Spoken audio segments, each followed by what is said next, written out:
probably because she was hurt and probably because she was last year's Time Magazine Athlete of the Year. Well, I'm here to tell you they decided to go with another WNBA star. 2025's Time Magazine Athlete of the Year sparked instant outrage.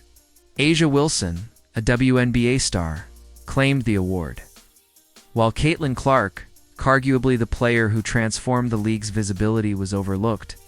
Fans were livid, citing Clark's record-breaking rookie season and global impact. Wilson's accomplishments were impressive: a third MVP, a second Olympic gold medal, and tournament MVP in Paris. But buried in her Time interview was a statement that would ignite controversy. She reduced Clark's revolutionary contribution to the league to just 5% of overall growth. This framing divided the basketball community instantly. It implied the league was thriving before Clark, and that her popularity was somehow erasing its history. Fans and analysts recognized the numbers told a different story. Clark's rookie season drew unprecedented viewership. Ticket sales soared. Casual fans poured in, social media exploded, and interest in the WNBA reached unprecedented levels. Yet Wilson's statement seemed designed to downplay the phenomenon, highlighting an underlying tension between established players and the rising star. The controversy wasn't about Wilson's achievements. They were undeniable, but about perception and narrative control. Caitlin had elevated the entire league, bringing millions of new eyeballs to the game. Critics argued that Wilson's framing ignored the catalytic effect Clark had, particularly in mainstream and international markets. The story was not simply about awards or accolades. It was about acknowledgement, visibility, and fairness. Fans, enraged by the timepiece, debated across social media, dissecting every word, and demanding recognition for Clark's true impact. In short, the stage was set for a broader conversation about legacy, opportunity, and media narratives in women's basketball. This controversy exposed a generational clash and an identity struggle within the WNBA one that would continue to dominate discussions well beyond the award itself. Clark had become a lightning rod for admiration and scrutiny alike, and the league was forced to confront her unprecedented influence. A'ja Wilson's claim that Caitlin Clark accounted for only 5% of the WNBA's growth didn't just raise eyebrows, it ignited a firestorm. For fans who had followed Clark's meteoric rise, the comment felt dismissive and tone-deaf.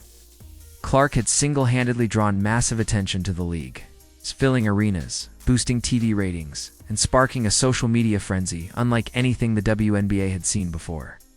To reduce that impact to a fraction of a percent seemed not only inaccurate, but insulting. The numbers told a starkly different story. When Clark was injured in July 2024 and missed 13 games, WNBA viewership didn't dip slightly, it collapsed. Average game viewership for the Indiana Fever plummeted from 1.78 million to just 394,000, a nearly 48% drop. Social media engagement, merchandise sales, and casual fan attention all cratered in her absence. The league's international presence also shrank dramatically, showing that Clark wasn't just a local star, she was a global phenomenon. Fans expressed raw frustration across platforms. Tweets, TikTok reactions, and YouTube comments all echoed a single sentiment: the WNBA's growth isn't happening in a vacuum. Clark made it happen. Many pointed out that established players, including Wilson, had benefited enormously from Clark's presence. From increased social media followings to merchandise sales and sponsorship deals, yet Wilson's 5% framing seemed to erase that undeniable contribution. This section of the narrative revealed a deeper issue: the tension between legacy and breakthrough. Veteran stars rightfully wanted recognition for the foundation they'd built over decades. But Clark's arrival had created a cultural and commercial moment that simply could not be ignored. Fans were forced to confront the uncomfortable truth that one player's unprecedented influence was rewriting expectations for the league. In essence, Clark wasn't just breaking records, she was redefining the WNBA's place in global sports. Caitlin Clark's absence from the court in mid-2024 wasn't just a minor. Setback for the WNBA yet was a full-blown collapse in viewership and fan engagement. Her injury sidelined her for 13 critical games, and the consequences were immediate and dramatic. The Indiana Fever's average audience fell from a staggering 1.78 million viewers per game to just 394,000, representing nearly half the league's audience vanishing overnight. Casual fans who had discovered the WNBA through Clark simply stopped tuning in, proving that her influence extended far beyond the die-hard base. Social media metrics mirrored the decline. Mentions of WNBA games, players, and highlights plummeted, trending nowhere near their previous peaks. International engagement suffered just as badly. Global WNBA subscriptions dropped by more than 50%, and merchandise sales abroad collapsed, showing how Clark had become a bridge to worldwide attention for women's basketball. This wasn't a temporary blip. It was a concrete demonstration of what Clark brought to the sport. Without her, the league's mainstream visibility receded to its pre-2024 baseline. Veteran players and media outlets attempted to frame the narrative differently, claiming that WNBA growth was inevitable and that Clark's presence merely accelerated what was already happening. But the data told a much more dramatic story. The metrics didn't lie. The league thrived when Clark played and fell sharply when she didn't. Her influence wasn't incremental, it was transformative. The stark drop also highlighted the league's dependence on a single breakout star. Fans began calling out the discrepancy between Clark's impact and the recognition she received. Social media erupted with messages emphasizing that the WNBA's resurgence was inseparable from Clark's rise. In short, her absence revealed a truth that numbers could not ignore. Caitlin Clark wasn't just a player. She was a cultural and commercial catalyst who had elevated the entire league. When Time magazine announced A'ja Wilson as the 2025 Athlete of the Year, fans expected celebration, but instead, controversy erupted. Wilson's accompanying statements about Caitlin Clark ignited one of the most heated debates in recent WNBA history. According to Wilson, Clark accounted for only 5% of the league's growth, implying that the WNBA's trajectory and success were largely independent of her. This comment was met with disbelief and anger across social media, as it clashed directly with the observable impact Clark had had on viewership, sponsorships, and mainstream visibility. Wilson framed her remarks as a defense of the league's legacy, suggesting that Clark's meteoric rise overshadowed the contributions of past players who built the foundation of the WNBA. While respecting history is important, the timing and tone of her statements were interpreted by many as dismissive of Clark's unprecedented influence. Fans pointed out the irony. Wilson herself had benefited from the massive audience Clark drew, with her endorsements, jersey sales, and social media growth directly boosted by Clark's attention-grabbing rookie season. The controversy exposed a deeper divide within the league. Established players like Wilson seemed focused on protecting historical narratives, while fans, media, and sponsors highlighted Clark's transformative role. Social media commentary illustrated the tension.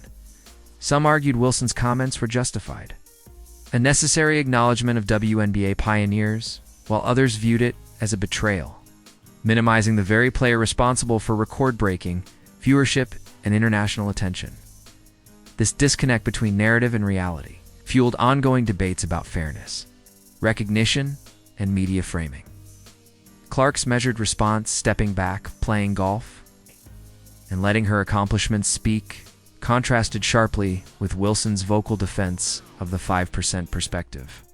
The clash revealed not only interpersonal friction, but a league-wide struggle to reconcile history, modern growth, and individual impact. While debates and opinions raged over the 5% claim, the hard data told an undeniable story. Caitlin Clark's presence transformed the WNBA's visibility in ways that numbers could clearly capture. Before Clark's rookie season, the league averaged around 399,000 viewers per game, a figure respectable by historical standards, but far from mainstream attention. When Clark took the court for her debut season, The Indiana Fever averaged 1.78 million viewers per game, a staggering increase that demonstrated her capacity to attract both loyal fans and casual viewers alike. Clark's absence due to injury in 2024 provided a stark contrast. In the 13 games she missed, viewership plummeted to just 394,000, near two-thirds decline, illustrating just how critical she had become to the league's engagement metrics. Even ESPN's adjustments to ratings, methodology adding previously uncounted streaming numbers, could not mask the dramatic impact of her absence on fan interest. The data showed clearly Clark wasn't just a talented rookie. She was a catalyst for growth. The effect extended beyond domestic viewership. International metrics also shifted dramatically with Clark's presence. WNBA League Pass subscriptions from outside the US spiked by 63%. Merchandise sales jumped 89%, and social media engagement from international fans grew over 200%. When Clark was sidelined, these numbers dropped by roughly 56%, revealing her role in putting the league on the global stage. Wilson's claim that Clark accounted for only 5% of league growth ignored these tangible metrics. Her assertion framed Clark's influence as minimal, yet the numbers demonstrated that without Clark, the league's historic rise in viewership, sponsorship interest, and global recognition would not have been possible.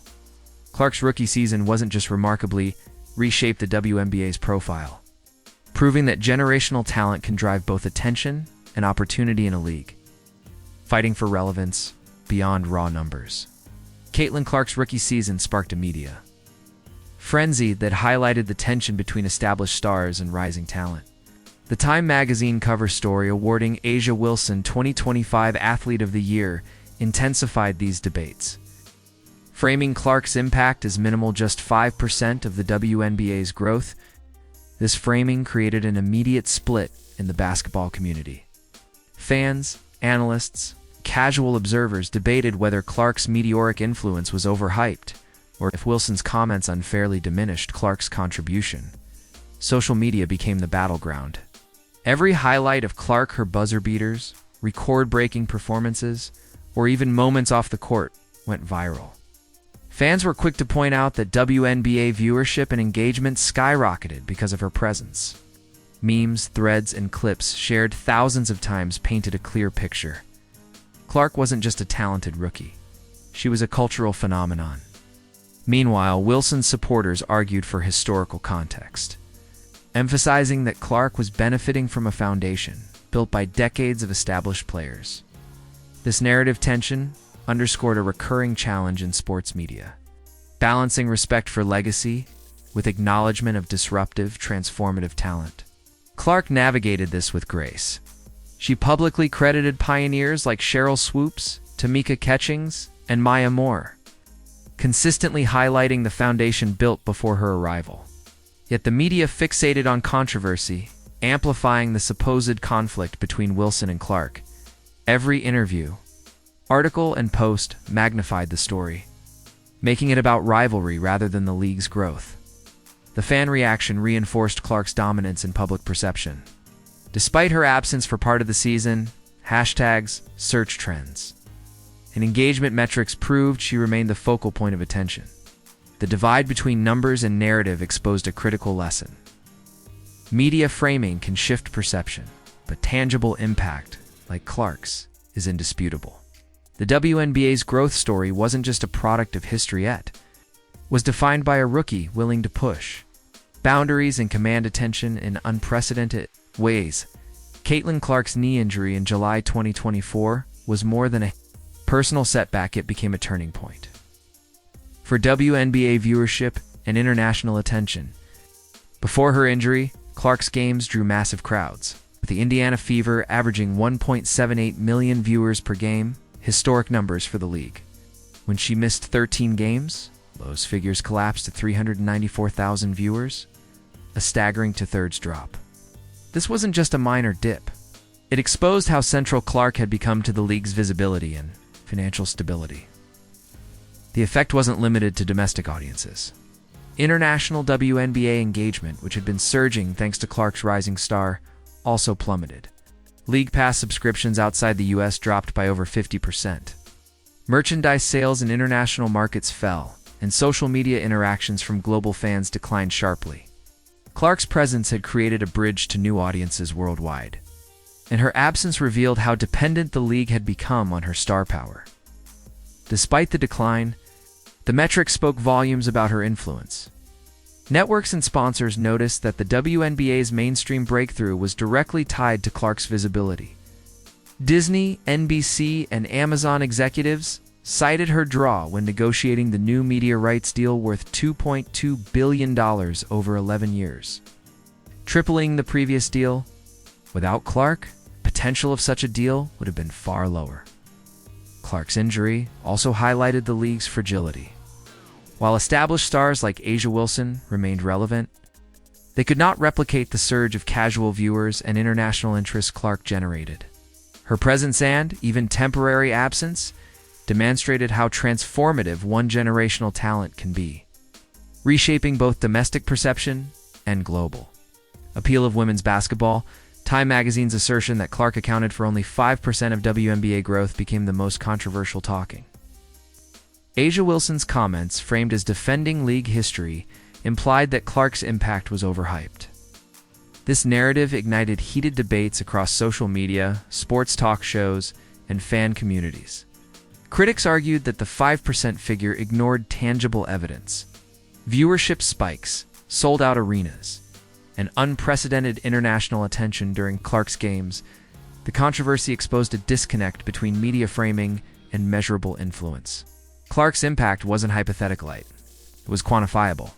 Ratings, social media engagement, merchandise sales, and Google search trends all showed that her presence drove attention and revenue in ways no other rookie had.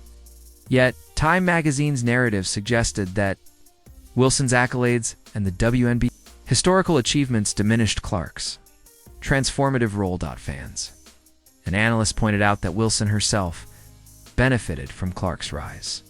Her social media following, endorsements, and playoff game ratings all increased as casual viewers stayed engaged with the league. Yet the media portrayed her as protecting the league from Clark's overexposure. Turning a story of growth into one of rivalry, Clark's response remained quiet but deliberate. She focused on her personal development, playing golf, and enjoying life outside basketball, letting the numbers speak for themselves. Her restraint emphasized a critical lesson: influence cannot always be measured by narrative alone. The 5% controversy revealed that media can distort perception, but data and fan engagement tell a clearer story. Clark wasn't a marginal contributor. She was a catalyst, and no framing could erase that. By the end of 2025, Caitlin Clark had cemented herself as one of the most influential athletes in women's sports history. She had broken records, drawn global attention to the WNBA, and shown grace in the face of controversy. While some players and media narratives attempted to minimize her contributions, Clark's impact was undeniable. Ratings, international growth, and fan engagement all surged during her rookie season. Clark consistently acknowledged the pioneers of the WNBA. She praised legends like Cheryl Swoops, Tamika Catchings, and Maya Moore for their roles in building the league's foundation. Her humility and respect contrasted sharply with the media's narrative framing of her as a disruptive force, demonstrating that leadership in sports involves both performance and character. The league itself benefited immensely from Clark's influence. The record-breaking media rights deal, increased sponsorships, growing global visibility all directly correlated with her presence. Even during her injury, the league experienced a stark reminder of how critical she had become, highlighting the fragility of growth without such generational talent. Looking ahead to 2026, the WNBA faces a pivotal moment. Clark's return from injury will redefine the league's trajectory, testing how established stars embrace or resist the momentum she generated. Will they celebrate her contributions and ride the wave together, or cling to narratives that diminish her impact? The answer will shape the league's future relevance, both domestically and globally. Clark's story is about more than basketball. It's about agency, resilience, and redefining boundaries. From courts to courses, she has proven that talent coupled with integrity can command respect, challenge perceptions, and transform entire industries. For fans, players, and media alike, Caitlin Clark's rookie season serves as a case study in influence, legacy, and the power of letting results speak louder than words. Share your thoughts in the comments, and don't forget to like and subscribe for more dives into Hollywood's hidden history.